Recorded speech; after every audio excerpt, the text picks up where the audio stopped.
Okay, so we're gonna finish putting the shorts together.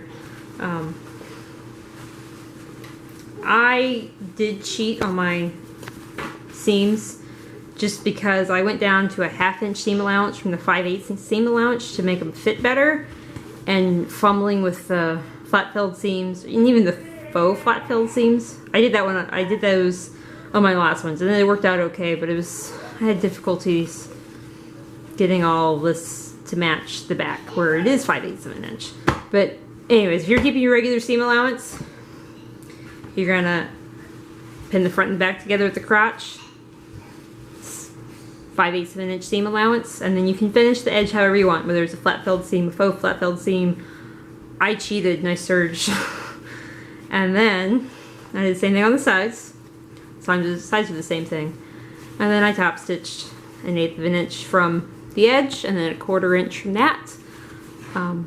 That's my big cheat.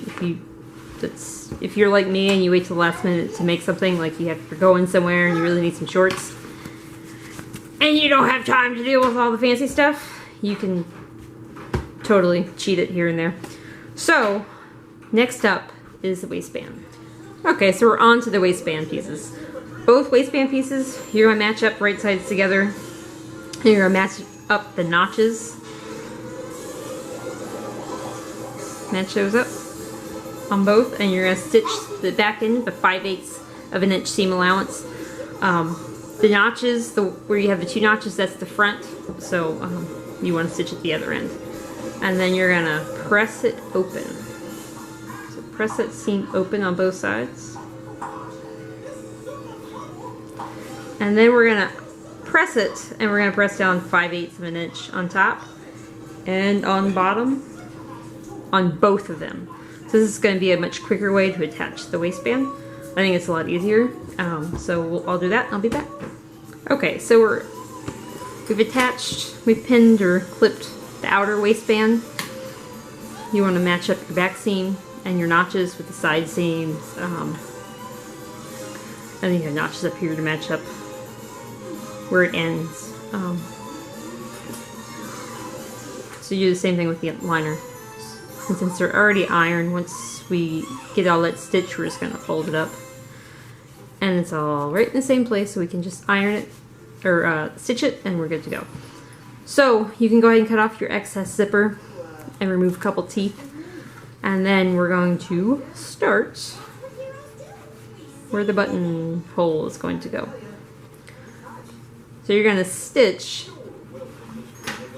this part. I find to be a pain. But I would mark where you want this line to go, because you don't want to stitch the fly in there. So I'm going to mark that before I stitch it. What you're going to do is you're going to stitch it right along where that mark, where you put that mark, so it goes, like I said, so it goes straight up, so it's a straight continuation from this. But once you go to sew it, you're going to have to pull that out of the way. Make sure you don't catch it. We're going to go straight up, and then we're going to go around 5/8 of an inch all the way around. And we'll end the same way over here. Bring it over to the end of that fly shield and stitch down. Okay? Okay, so that's all done. It's all stitched to the shorts. The waistband is, so when you pull it up, looks nice. I'm going to go ahead and trim all that on the inside, just kind of even it up some and make it look a little, well, you're not going to see it, but just make it nicer in there. And then you're going to fold it up. You already have those nice fold lines. And you're just going to line them up together, pin or clip, and then we're going to stitch. I'm going to top stitch starting down there, about 1/8 of an inch from the edge all the way up and around, and then down on the other side. The next step is buttonhole. If you would like to go ahead and hem them, you can. I always like to get hemming done before the end because I hate hemming. The directions say you can fold up 3/8 of an inch and then fold up 3/8 of an inch again and stitch, or you can serge the edge and stitch. However you would like to hem them is up to you.